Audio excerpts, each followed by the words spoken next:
Hello everyone, welcome to Let's Prep Exam Tube channel. Railway की भर्ती परीक्षाएं 2024 की आने वाली हैं, उनके लिए साइंस का स्पेशल करेंगे प्रैक्टिस सेट।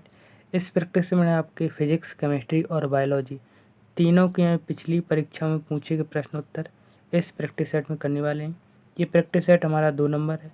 हमने पहला प्रैक्टिस सेट आपको करा दिया है, आपने नहीं देखा तो आप लोगों को देखिएगा। ठीक है, चलिए। आप लोगों ने अगर टॉपिक वाइज प्रैक्टिस ही आप करना चाहते हैं फिजिक्स केमिस्ट्री वाली की, तो आप लोग उनको फॉलो करिएगा। ठीक है, अगर आप लोग चैनल पर नए आए हैं, आपने चैनल को सब्सक्राइब नहीं किया है, तो आप लोग चैनल को सब्सक्राइब कर लीजिए और बेल आइकन को ऑन कर लीजिएगा।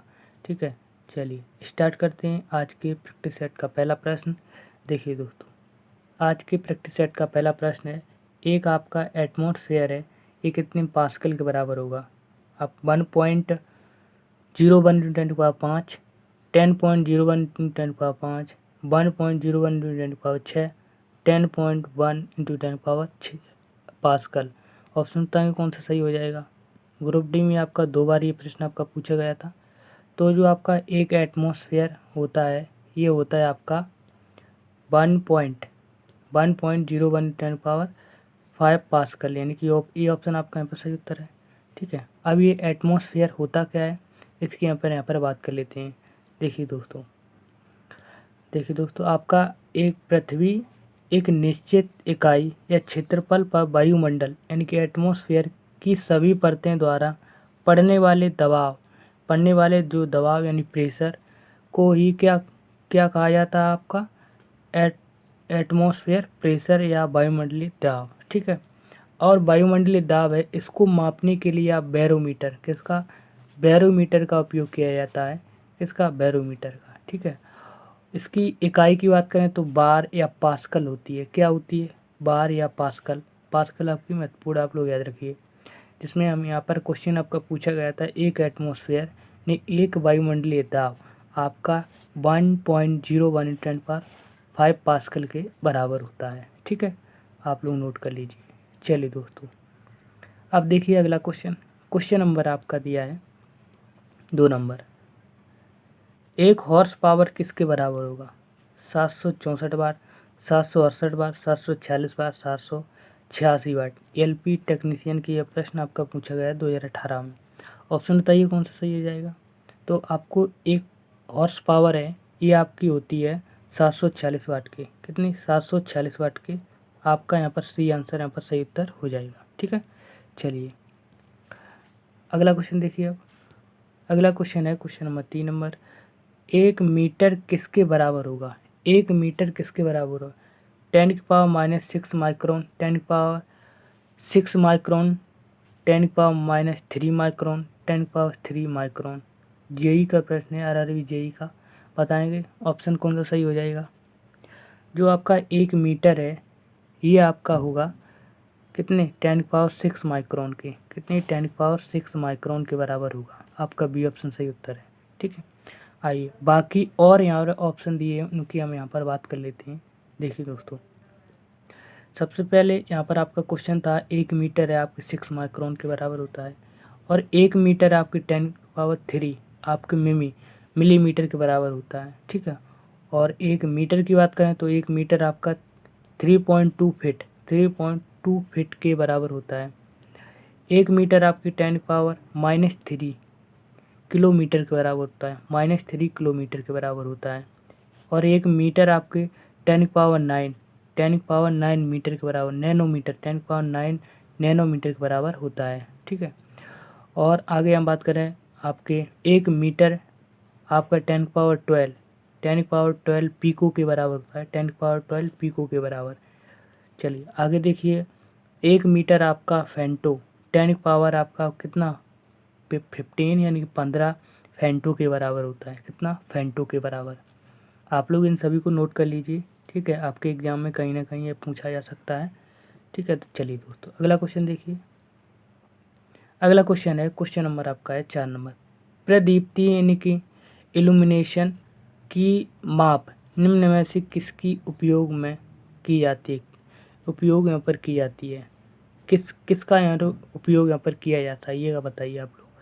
मिली वोल्ट मीटर, स्टेबो बोस स्कोप, आपका लक्स मीटर और pH मीटर।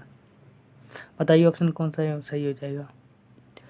जो आपकी ल्यूमिनेशन है, ल्यूमिनेशन एक प्रदीप्ति, ये लक्स मीटर, किसमें, लक्स मीटर में आपके यहाँ पे उपयोग में ली जाती है। ठीक है, चलिए आइए लक्स मीटर के यहाँ पर बात कर लेते हैं। देखिए दोस्तों, आपकी जो प्रदीप्ति ल्यूमिनेशन है, इसकी माप एक लक्स मीटर में आपके द्वारा यहाँ पर की जाती है। ठीक है, चलिए आगे हम बात करते हैं। आपकी लक्स एक व्युत्पन्न इकाई है। कैसी है, व्युत्पन्न इकाई है। ठीक है, ल्यूमेन पर किस पर ये आधारित है, ये आपकी ल्यूमेन पर आधारित है, जो कि आपकी ल्यूमेन पर आधारित, आप लोग याद रखिए। और ल्यूमेन आपकी कैंडेला से व्युत्पन्न इकाई है। किससे है, कैंडेला से आपकी उत्पन्न हुई है आपकी ल्यूमेन। ठीक है, चलिए आगे हम बात करते हैं। आपकी एक लक्स के बराबर होता है एक ल्यूमेन प्रति वर्ग मीटर, जहां आप पाई का 4 पाई ल्यूमेन एक कैंडेला प्रकाशीय तीव्रता के प्रकाश की स्रोत पूर्णीय आपका प्रकाशीय बहाव है। जैसे कि यहाँ पर आप लोग देख सकते हो, एक लक्स बराबर एक ल्यूमेन प्रति आपके मीटर स्क्वायर के बराबर होगा। ठीक है, आपके कितने, एक लक्स बराबर होगा एक ल्यूमेन उस बके बटे आपके प्रति मीटर स्क्वायर के। ठीक है, आप लोग उनको नोट कर लीजिए दोस्तों। चलिए अगला क्वेश्चन देखिए। क्वेश्चन नंबर आपका है 5 नंबर। ये बताइए 1 किलोवाट घंटा, ये आपका देखिए ग्रुप डी में आपका लगभग में 4 बार ही क्वेश्चन पूछा गया और एलपी टेक्नीशियन 1 बार, यानी कि लगभग आपके एग्जाम में 5 बार ही क्वेश्चन आपका पूछा गया। बताइए ऑप्शन कौन सा सही हो जाएगा, जल्दी से आप लोग ऑप्शन बताइए। देखिए जो कि पिछली वीडियो में मैंने आपको प्रैक्टिस सेट किया है, उसमें आपको बताया था। तो इसका कितना ऑप्शन सही है, सी आंसर सही है। 3.61 इंटू 10⁻6 जूल के बराबर है। ठीक है, आप लोग याद रखिए। चलिए एक इसी से रिलेटेड आप लोग एक क्वेश्चन का आंसर आप लोग कमेंट में आप लोग ज़रूर बताइएगा। ठीक है, यहाँ पर आप लोग पूछने वाले हैं। देखिए दोस्तों, आपका यहाँ पर क्या है कि 5.5 किलोवाट आपके कितने जूल के बराबर होगा, आप लोग कमेंट में बताइएगा। चलिए दोस्तों, अब देखिए अगला क्वेश्चन नंबर आपका 6 नंबर। निम्न में से किस उपकरण का उपयोग वायुमंडलीय दाब को मापने के लिए किया जाता है। Odometer, thermometer, datameter, barometer. Option बताइए कौन सा सही है। देखिए आपका एनटीपीसी का प्रश्न है, तो आपका वायुमंडलीय दाब मापने के लिए बैरोमीटर का उपयोग किया जाता है। किसका, बैरोमीटर का। ठीक है, चलिए यहाँ पर आपका डी ऑप्शन सही उत्तर हो जाएगा। ठीक है, बाकी और आपके ऑप्शन है उनकी हम बात कर लेते हैं, उनका यहाँ पर क्या उपयोग होगा। देखिए दोस्तों, ओडोमीटर का वाहन द्वारा जो चली गई दूरी है उसको मापने के लिए किया जाता है। किसका, ओडोमीटर का। ठीक है, थर्मोमीटर की बात करते हैं तो थर्मोमीटर आपके शरीर के जो तापमान है उसको मापने के लिए आप थर्मोमीटर का उपयोग किया जाता है। चलिए हाइग्रोमीटर की बात करें तो हाइग्रोमीटर वायुमंडल जो में की जो आर्द्रता है उसको मापने के लिए हाइग्रोमीटर का उपयोग किया जाता है। और आपका ये क्वेश्चन था, बैरोमीटर वायुमंडलीय दाब मापने के लिए होता है। ठीक है, नोट कर लीजिए दोस्तों। अगला क्वेश्चन देखिए, आप क्वेश्चन नंबर आपका है आप 7 नंबर। देखिए कौन सा यंत्र समुद्र के स्तर से ऊपर की वस्तुओं को, समुद्र के स्तर के ऊपर की वस्तुओं को देखने के लिए पनडुब्बी में उपयोग किया जाता है। किसका उपयोग किया जाता है, पायरोमीटर का, एपीडिया स्कोप का, पेरीस्कोप का, ओडोमीटर का। एनटीपीसी का ये प्रश्न है। ऑप्शन बताएं कौन सा सही हो जाएगा आपका, जल्दी से बताइएगा। तो देखो इसका जो सही ऑप्शन होगा सी, पेरीस्कोप का। किसका उपयोग किया जाता है, पेरीस्कोप का यहाँ पर उपयोग किया जाता है। ठीक है, आपका यहाँ पर सी आंसर सही है। किसमें, जो आपकी पनडुब्बी होती है इसमें आपका उपयोग किया जाता है। जो समुद्र की सतह है उससे ऊपर की जो वस्तुएं, तैरती हुई वस्तुएं, उनको देखने के लिए आपका पेरीस्कोप का उपयोग किया जाता है। जो कि आपने किसी सबमरीन आपने देखा है, ये आपकी सबमरीन है, यहाँ पर आपका निकला हुआ भाग है, वहाँ पर आपने देखा होगा। ठीक है, चलिए तो पेरिस्कोप में आपके पनडुब्बी में उपयोग होने वाला ऐसा उपकरण है जिसकी सहायता से पानी में डूबे हुए व्यक्ति को पानी के ऊपर जो दृश्य दिखाई पड़ता है उसे यहाँ पर किसके द्वारा देखा जा सकता है, पेरिस्कोप के कारण। ठीक है, आगे देखिएगा पायरोमीटर। पायरोमीटर में आपका क्या होगा, दूर जो स्थित वस्तु है उसका ताप को ज्ञात करने के लिए किसका, पायरोमीटर का उपयोग किया जाता है। जैसे कि आप सूर्य का ताप माप सकते हो पायरोमीटर से, ठीक है। आगे देखिए आपका एपीडियास्कोप। इसका उपयोग आपका चित्रों को, जो पर्दे हैं उसका प्रक्षेपण यानी प्रोजेक्शन में आपने प्रोजेक्टर में आप कहीं देखा होगा, इसमें आपका एपीडियास्कोप का उपयोग किया जाता है, ठीक है। ओडोमीटर की बात करते हैं। ओडोमीटर आपका क्या होता है, तो ओडोमीटर में आपका गाड़ी द्वारा चली गई दूरी है उसको मापने के लिए आपको ओडोमीटर का उपयोग किया जाता है। मोटर आपने देखा होगा, टू व्हीलर में, मोटरसाइकिल में आपने देखा होगा, ठीक है। चलिए अगला क्वेश्चन देखिए। अब क्वेश्चन नंबर आपका है 8 नंबर।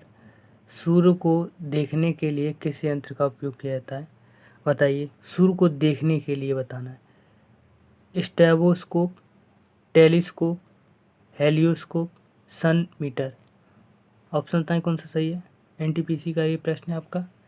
सूर्य को देखने के लिए किस उपकरण का उपयोग, किस यंत्र का उपयोग किया जाता है, तो ये किया जाता है आपका हेलियोस्कोप का। किसका, हेलियोस्कोप का यहाँ पर उपयोग किया जाता है। आपका सी आंसर यहाँ पर सही हो जाएगा। चलिए दोस्तों अगला क्वेश्चन देखिए। आइए यहाँ पर इसकी बात कर लेते हैं। देखिए आपके सूर्य को देखने के लिए हेलिस्कोप का उपयोग है। टेलीस्कोप के ये क्या है, दूरदर्शी है, क्योंकि आप प्रकाशीय एक उपकरण है। क्या, एक प्रकाशीय उपकरण है जिसका उपयोग दूर स्थित वस्तुओं को देखने के लिए यहाँ पर किया है, जिसे आप दूरदर्शी, आप इसे दूरबीन भी कह सकते हो, ठीक है।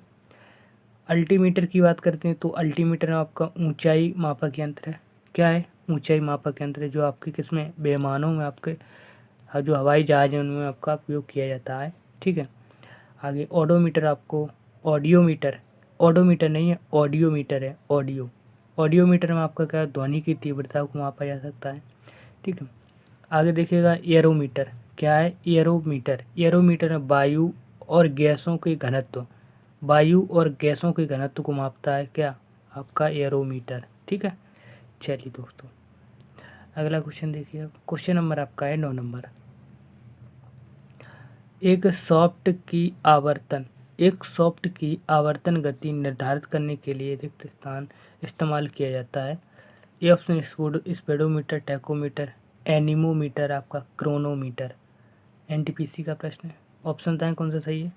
शाफ्ट की आवर्त गति को निर्धारित करने के लिए ऑप्शन कौन सा सही है।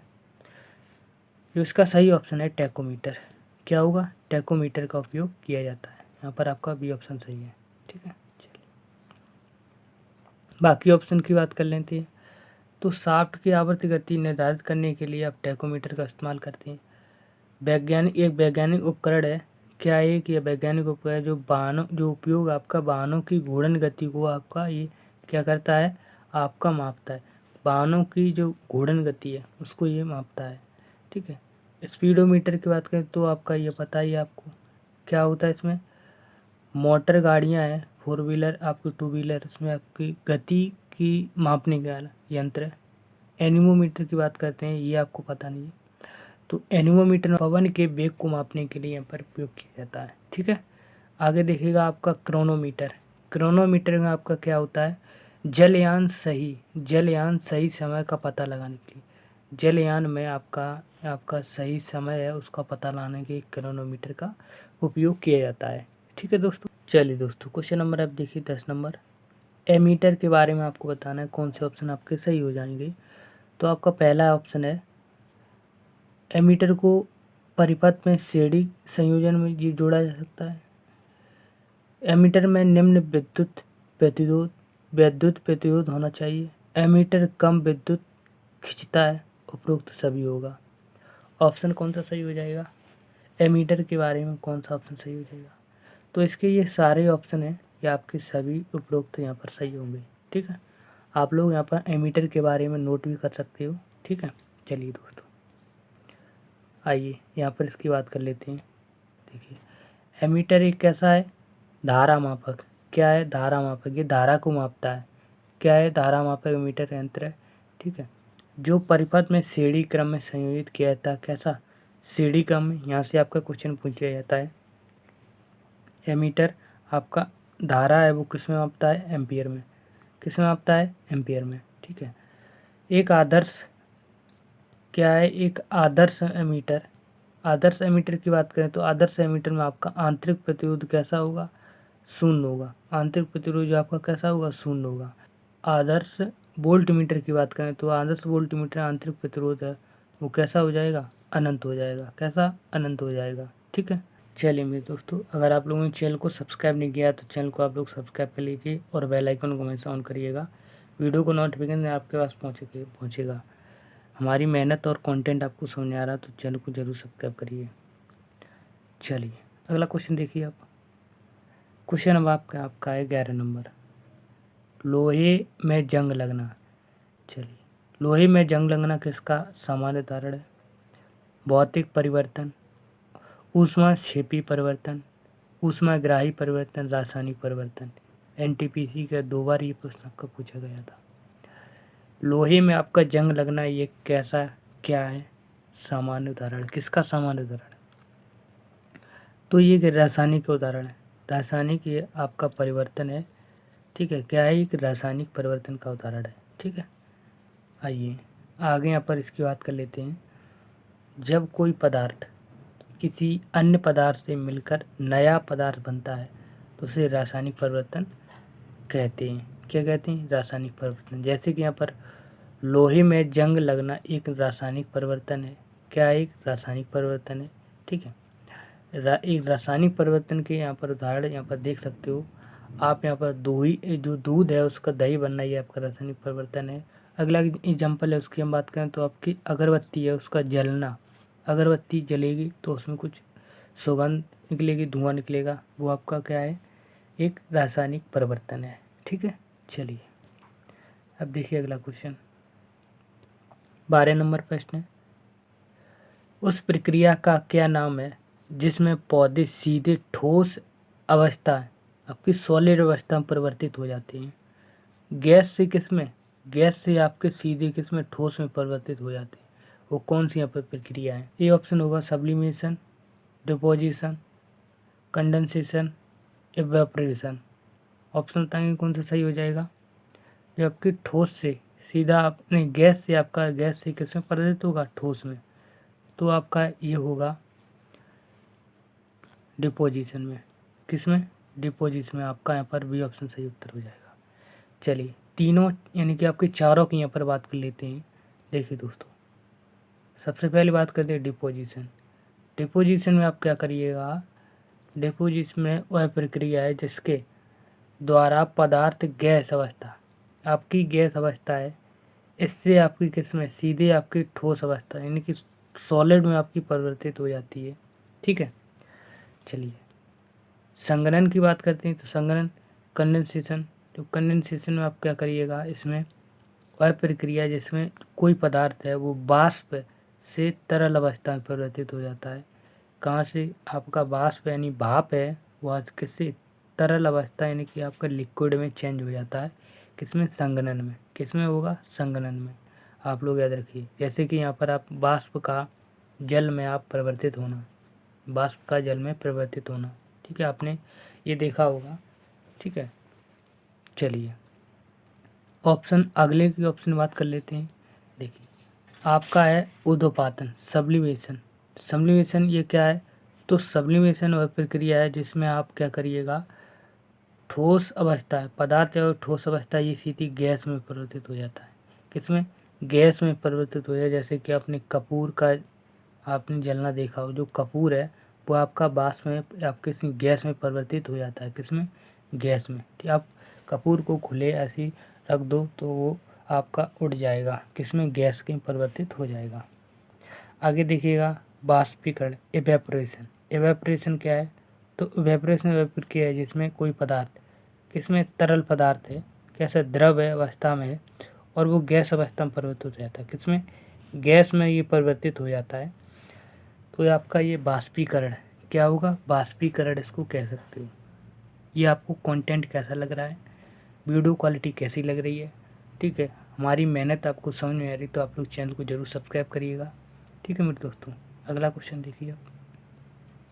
क्वेश्चन नंबर आपका ये है 13 नंबर, निम्न में से कौन सा एक भौतिक परिवर्तन है ये बताना है आपको, भौतिक परिवर्तन बताना है इसमें। अंगूर का किण्वित होना, फलों का पकना, बर्फ का पिघलना, दूध से दही बनना। आपका यहाँ पे भौतिक परिवर्तन बताना है। भौतिक परिवर्तन कौन सा हो जाएगा? तो इसका जो सही ऑप्शन है बर्फ का पिघलना, ये आपका भौतिक परिवर्तन होगा। ठीक है, बाकी आपके ये तीनों ऑप्शन है रासायनिक परिवर्तन के उदाहरण है, जैसे कि अंगूर किण्वित यानी खट्टे होना, ठीक है, फलों का पकना हो जाएगा, ये आपकी रासायनिक प्रक्रिया होगी, दूध से दही बनना रासायनिक प्रक्रिया होगी। ठीक है, यहाँ पर आप लोग देख सकते हो। देखो, पदार्थ में होने वाला या वह परिवर्तन जिसमें केवल उसकी भौतिक अवस्था परिवर्तित होती है, जैसे कि उसे आप रासायनिक गुण में कोई परिवर्तन नहीं होता है।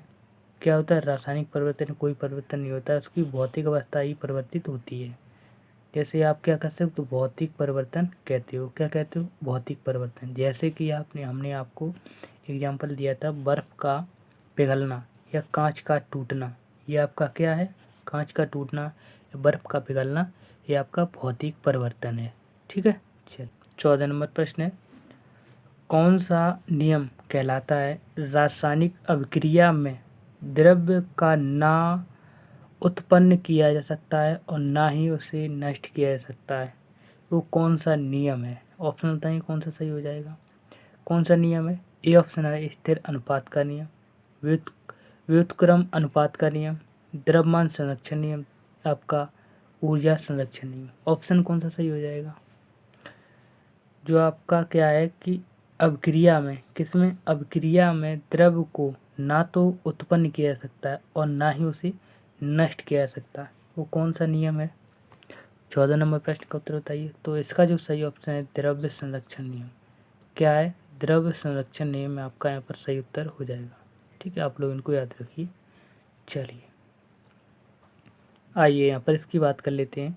देखिए दोस्तों, आपका यहाँ पर द्रव्यमान संरक्षण नियम है, यह आपका किसने दिया? जो फ्रांसीसी यानी फ्रांस के वैज्ञानिक थे, वैज्ञानिक रासायनिक जो वैज्ञानिक थे, उन्होंने आपका एंटोनी लेबोजियर, कौन थे? एंटोनी लेबोजियर, इन्होंने यह बताया था द्रव्यमान संरक्षण नियम। ठीक है, चलिए, द्रव्यमान संरक्षण के नियम के अनुसार आप किसी रासायनिक अपक्रिया में द्रव्य को ना तो उत्पन्न किया जा सकता है और ना ही उसे नष्ट किया जा सकता है। अर्थात इसे आप ऐसे समझ सकते हो, किसी रासायनिक अपक्रिया के उत्पादों का द्रव्यमान अभिकारकों के द्रव्यमान के बराबर होता है। ठीक है, किसकी? उत्पादक का आपका द्रव्यमान और अभिकारकों के द्रव्यमान के आपका बराबर होता है। ठीक है दोस्तों, चलिए अगला क्वेश्चन आपका है, क्वेश्चन नंबर आपका है 15 नंबर। निम्नलिखित वैज्ञानिकों में से किस स्थिर अनुपात के नियम का प्रतिपादन किया था? स्थिर अनुपात का जो नियम है ये आपका किसने दिया था? बताएंगे। आपका एलपी टेक्नीशियन का ये प्रश्न है। ऑप्शन बताइए कौन सा सही हो जाएगा। किसने दिया था स्थिर अनुपात का नियम? तो आपका सही ऑप्शन है बी आंसर, जोसेफ प्राउस्टोज, इन्होंने ही आपका दिया था। क्या दिया था? स्थिर अनुपात का नियम। चलिए, कंटेंट और वीडियो आपको प्रश्न समझ में आ रहे हैं तो आप लोग चैनल को सब्सक्राइब करिएगा और बेल आइकन को ऑन कर लीजिए। ठीक है, और वीडियो हमेशा लाइक करिएगा। अगला क्वेश्चन, इससे पहले यहाँ पर समझ लीजिए। देखिए दोस्तों, यहाँ से आपके कई कॉन्सेप्ट यहाँ पर क्लियर हो जाएंगे। जोसेफ प्रास्टो से स्थिर अनुपात या आप निश्चित अनुपात का नियम, क्या एक निश्चित अनुपात का नियम यहाँ पर आप लोग कह सकते हो। ठीक है, चलिए इस नियम के अनुसार की बात करें तो प्रत्येक रासायनिक यौगिक में उसमें अवयवी तत्व द्रव्यमान के अनुसार, किसी प्रत्येक अवयव जो आपके तत्व हैं द्रव्यमान के अनुसार सदैव एक निश्चित अनुपात में पाए जाते हैं। क्या? एक निश्चित अनुपात में पाए जाते हैं, चाहे वह यौगिक किसी भी विधि से प्राप्त किए जा गए हैं।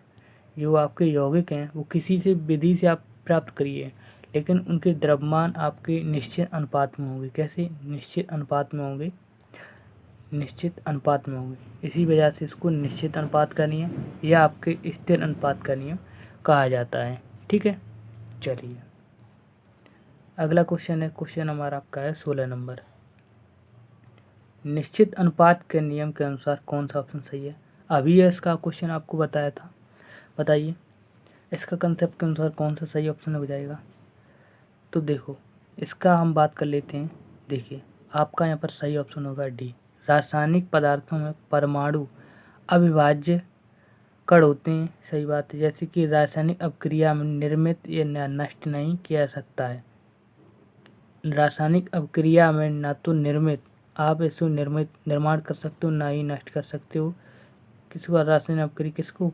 आप परमाणु को। ठीक है, चलिए ये आपको समझ में आया। अब देखिए अगला क्वेश्चन, यहाँ पर आपका डी ऑप्शन सही है। ठीक है, चलिए अगला क्वेश्चन देखिए। क्वेश्चन नंबर आपका है 17 नंबर। अब आपके क्वेश्चनों का लेवल है वो आपका बढ़ा दिया गया। क्वेश्चन है आपका कार्बन डाइऑक्साइड है, ठीक है, इसके सभी आपके अनुपात हैं। कितने अनुपात दिए हैं? 3:8। कितनी दिए? 3:8।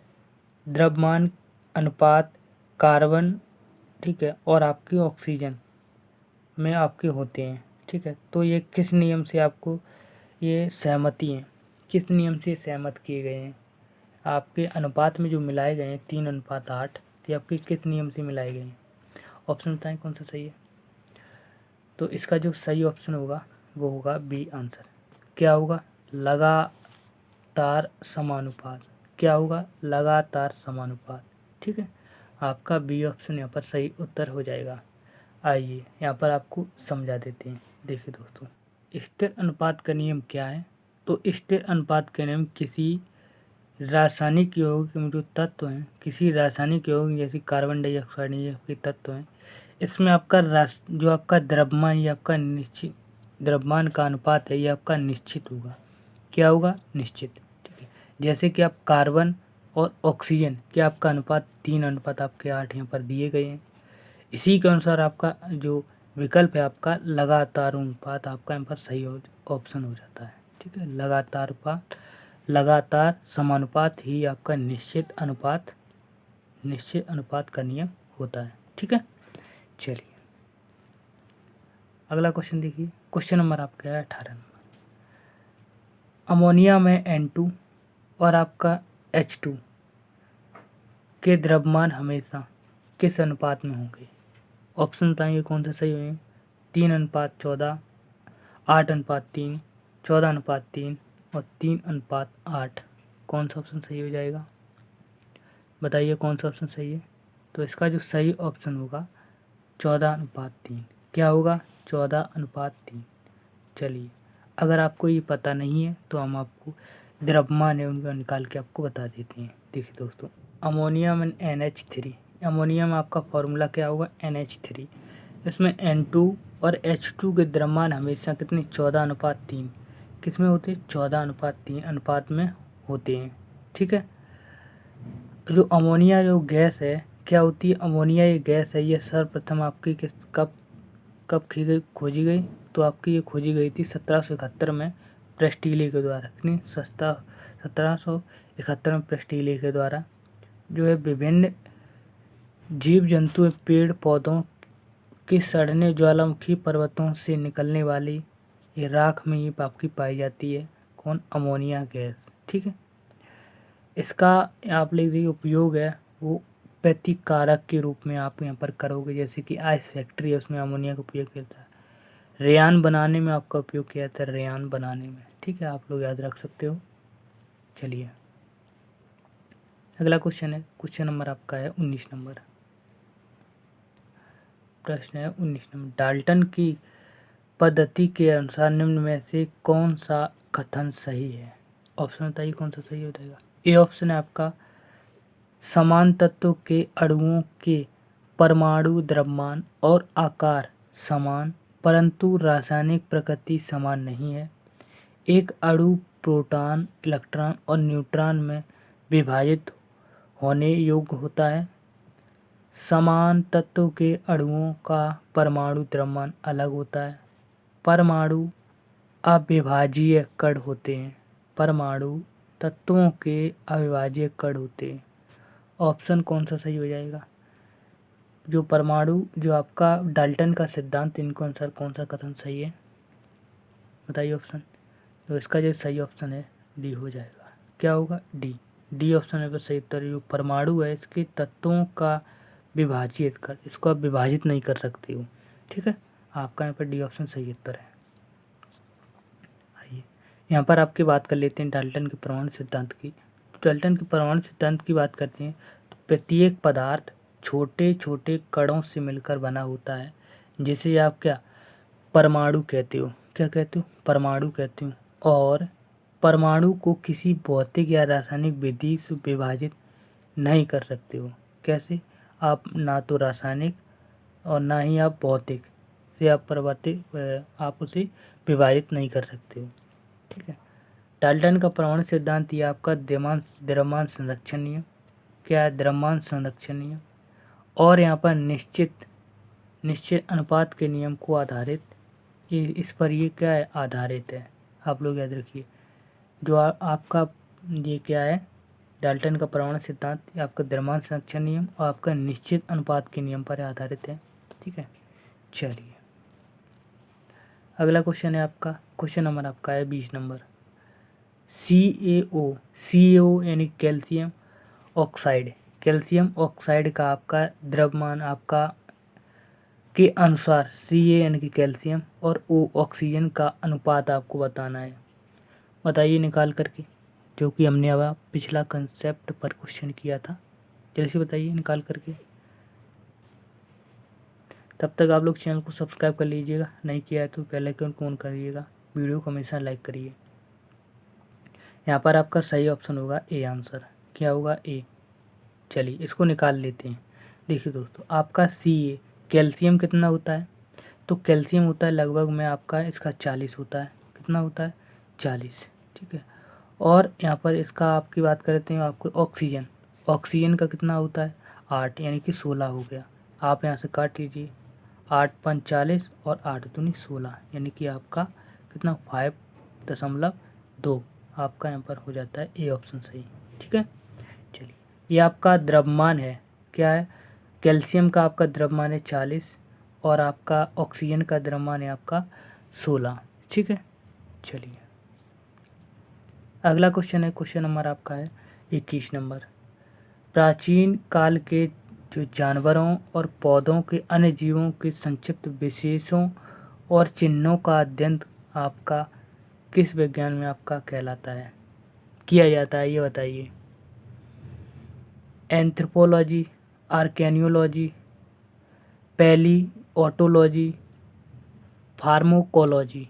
ऑप्शन बताएं कौन सा सही हो जाएगा, कौन सा ऑप्शन सही है? NTPC का प्रश्न है, आप ये बता सकते हैं।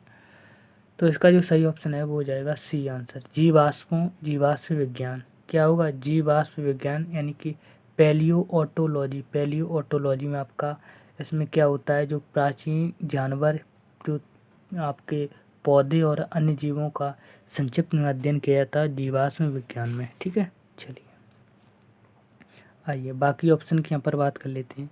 देखिए दोस्तों, प्राचीन जो जानवर पौधे उनका अध्ययन किया जाता है जीवाश्म विज्ञान में किया जाता है। ठीक है, आइए बाकी हम बात करते हैं आपके नृ विज्ञान यानी कि एंथ्रोपोलॉजी।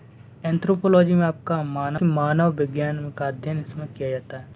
चलिए पुरातत्व विज्ञान की बात करें तो आर्कियोलॉजी में, इसमें आपका किसका अध्ययन होता है? तो मानव संस्कृति के विकास के क्रम को समझने या उनकी व्याख्या करने के लिए आप यहाँ पर इसमें किसमें? मानव विज्ञान, मानव आर्कियोलॉजी यानी कि पुरातत्व विज्ञान में आपका अध्ययन होता है।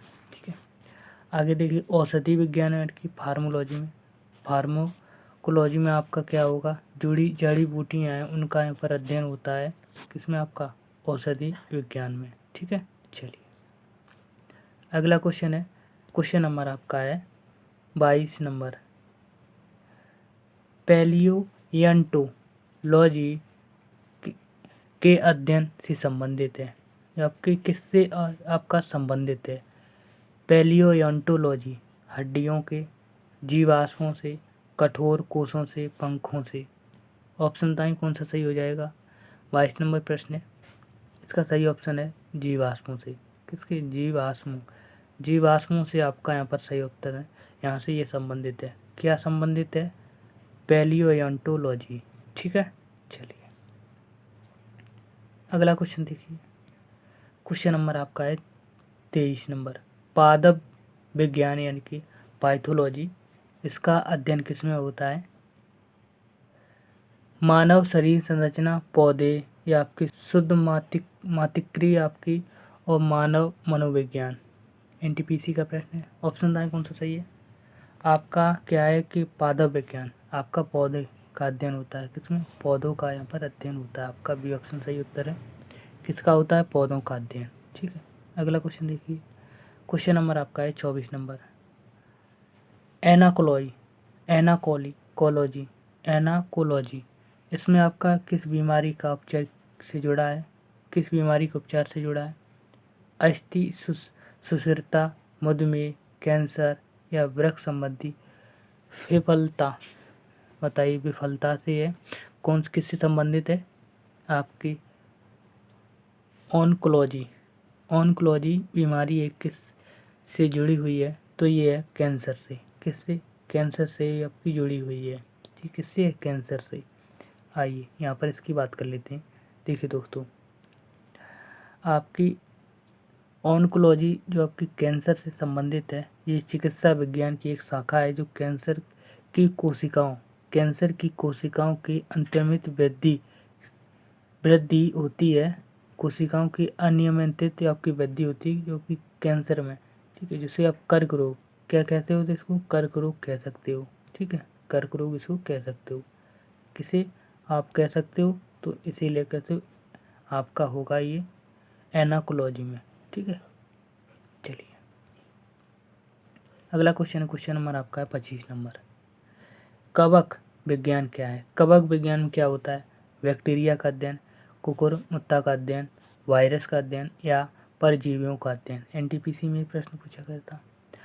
कवक विज्ञान का अध्ययन किसमें आपका क्या होता है? तो इसमें होता है कुकुरमुत्ता का अध्ययन। ठीक है, आपका बी ऑप्शन यहाँ पर सही उत्तर हो जाएगा। ठीक है, चलिए आइए यहाँ पर बस की बात कर लेते हैं माइक्रोलॉजी की। तो यहाँ पर कवक यानी कवक विज्ञान में माइक्रोलॉजी में देखिएगा, माइक्रोलॉजी में आप यहाँ पर देखिएगा जो कवक है कुकुरमुत्ता, ये आपके राइजोपस या म्यूकस, क्या है? राइजोपस, म्यूकस आदि का यहाँ पर अध्ययन किया जाता है। इससे आगे देखिएगा आपका एपीकल्चर में मधुमक्खियों का अध्ययन होता है। सोरोकल्चर में आपका छिपकलियाँ, उनका अध्ययन होता है। इक्थियोलॉजी में आपके मछलियों का अध्ययन होता है। इक्थियोलॉजी में आपका मछलियों का अध्ययन होता है। ऑर्निथोलॉजी क्या होता है? ऑर्निथोलॉजी में पक्षियों का अध्ययन होता है। ये आपकी पिछली वीडियो में आपके कराए हुए थे। चलिए, प्रश्न आपको समझ में आ रहे हैं, क्वालिटी आपको समझ में आ रही है, क्वेश्चन आपको समझ में आ रहे हैं, तो आप लोग चैनल को जरूर सब्सक्राइब कर लीजिएगा और बेल आइकन को ऑन करिएगा। हमारी मेहनत और कंटेंट आपको समझ में आ रहा तो चलिए अगला क्वेश्चन है, क्वेश्चन नंबर आपका है 26 नंबर। ओनेरियोलॉजी किसका अध्ययन होता है? भगवान, सपने, और आपके नींद, या रंग। बताएंगे कौन सा ऑप्शन सही हो जाएगा? एनटीपीसी में आपका ये क्वेश्चन पूछा गया था, कौन सा ऑप्शन होगा आपका सही? ओनेरियोलॉजी, तो इसमें होता है सपनों का अध्ययन। किसका होता है? सपनों का अध्ययन। ठीक है, आपका बी ऑप्शन सही है। ठीक है, चलिए अगला क्वेश्चन देखिए, क्वेश्चन नंबर आपका है 27 नंबर। टॉक्सिकोलॉजी में आपका किसका अध्ययन होगा? टॉक्सिकोलॉजी में इंसानी व्यवहार, जहर आपका यानी कि पॉइजन इसे कह सकते हो, भूक्षरण आपका चट्टान। एनटीपीसी का प्रश्न है। टॉक्सिकोलॉजी में किसका अध्ययन होगा? जहर का, जैसे कि पॉइजन का। यहाँ पर आपका बी ऑप्शन सही उत्तर है। ठीक है, आइए यहाँ पर इसकी बात कर लेते हैं। देखिए दोस्तों, जीवों के ऊपर रासायनिक प्रतिकूल प्रभावों का अध्ययन, यहाँ पर देखिएगा आपकी जो विधा है को यानी कि विष विज्ञान, इसे आप विष विज्ञान कह सकते हो, एक टॉक्सिकोलॉजी इसे कहा जाता है। ठीक है, इंग्लिश में। विषमता के लक्षण प्रक्रिया यानी कि मैकेनिज्म, चिकित्सा की जांच का अध्ययन इसमें होता है। किसमें, आपके टॉक्सिकोलॉजी में। ठीक है, चलिए अगला क्वेश्चन है क्वेश्चन नंबर आपका 28 नंबर, टैक्सोनॉमी। आगे है टैक्सोनॉमी है, बताइए टैक्सोनॉमी में मूल रूप से ये अब क्या है, टैक्सोनॉमी। ऑप्शन कौन सा सही हो जाएगा, ए ऑप्शन आपका जैव विविधता, कार्य ढांचा आपका खगोल विज्ञान की एक शाखा, मानव व्यवहार का अध्ययन। एनटीपीसी का प्रश्न है, ऑप्शन बताएं कौन सा सही हो जाएगा। टैक्सोनॉमी में, टैक्सोनॉमी तो इसमें होता है जैव विविधता। क्या होता है, जैव विविधता। यहाँ पर आपका ए आंसर सही उत्तर है। ठीक है, चलिए दोस्तों इसकी यहाँ पर बात कर लेते हैं। टैक्सोनॉमी में आपका मूल रूप से जैव विविधता, क्या होती है, जैव विविधता से ये संबंधित है। ठीक है, आपके यहाँ पर वैज्ञानिक होते कैरोलस नीलियस। कौन थी, कैरोलस नीलियस। उनकी पुस्तक थी, क्या नाम था पुस्तक का, तो सिस्टमा नेचर में उन्होंने क्या कहा, इन्होंने बताया था द्वीव नाम प्रणाली। क्या था, द्वीव नाम प्रणाली बनाने का श्रेय इनको ही जाता है। ठीक है, जिसमें इन्होंने देखिएगा प्रत्येक जो प्राणी है उसका आपका यहाँ पर प्रथम शब्द है वो वंश यानी कि जीनस जाता है, जीनस। फिर इसके बाद उसका आपका दूसरा नाम यानी कि जाति, यानी कि उसकी जाति स्पीसीज, ये आपकी पूछी जाती है। ठीक, ये आपका किसने बताया था, तो आपके कैरोलस नीलियस, इन्होंने ये आपका बताया था। ठीक है, चलिए अगला क्वेश्चन है क्वेश्चन नंबर आपका है 29 नंबर, प्रश्न नंबर 29, विभिन्न प्रकार के ऊतकों के अध्ययन को क्या कहा जाता है। विभिन्न प्रकार के ऊतक के अध्ययन को कोशिका जीव विज्ञान, सेल फिजियोलॉजी, साइटोलॉजी, ऊतक विज्ञान। ऑप्शन कौन सा सही हो जाएगा, तो ऊतकों का अध्ययन क्या होगा, ऊतक विज्ञान में होगा। किसमें होगा, ऊतक विज्ञान में। आपका डी ऑप्शन सही उत्तर है। ठीक है, चलिए वीडियो का ये अंतिम प्रश्न होगा आपका 30 नंबर प्रश्न, और आप लोग कमेंट में बताएंगे 30 में से आप लोग कितने प्रश्न सही करेंगे। 30 नंबर प्रश्न है आपका, जानवरों के उनके पर्यावरण से संबंधित यानी संबंध के अध्ययन को क्या कहा जाता है। उसके उनके पर्यावरण के संबंध के साथ यानी कि संबंध में आप क्या उसका कहेंगे, बताइए। इथोलॉजी, एंटोमोलॉजी, क्लाइमेटोलॉजी, और आपका डी ऑप्शन है इकोलॉजी। ऑप्शन कौन सा सही हो जाएगा, इसका सही होगा इकोलॉजी। क्या होगा, इकोलॉजी। यहाँ पर आपका डी आंसर सही उत्तर है। इकोलॉजी आपका होता है जो जानवर है उनके पर्यावरण के साथ संबंध होता है, उसका अध्ययन होता है किसमें, इकोलॉजी में। ठीक है, ये आपके 30 प्रश्न थे इस वीडियो में, इस प्रैक्टिस सेट में। तो आप लोग बताइए 30 में से आपने कितने सही किए हैं, आप लोग ज़रूर बताइएगा। ठीक है, अगर आप लोग इसका आप लोगों को PDF चाहिए तो आप लोग लेट्स प्रेप करके हमारा टेलीग्राम चैनल उनको आप लोग ज्वाइन कर लीजिए, वहाँ पर आपको इसका PDF मिल जाएगा। ठीक है, चलिए ये सेशन आपको कैसा लगा, ये प्रैक्टिस सेट कैसा लगा, आप लोग कमेंट में ज़रूर बताइए। रिव्यू आप लोग ज़रूर शेयर करिएगा, जिससे कि हमें मोटिवेशन आपको मिलता है। ठीक है, चलिए चैनल को अगर सब्सक्राइब नहीं किया होगा तो आप लोग चैनल को सब्सक्राइब कर लीजिए। ठीक है, चैनल पर अगर नए हैं तो चैनल को सब्सक्राइब करिएगा और बेल आइकन को ऑन कर लीजिएगा। वीडियो को हमेशा लाइक करके जाइए। ठीक है, चलिए मिलेंगे आपको नेक्स्ट वीडियो में, तब तक के लिए जय हिंद, धन्यवाद, थैंक यू।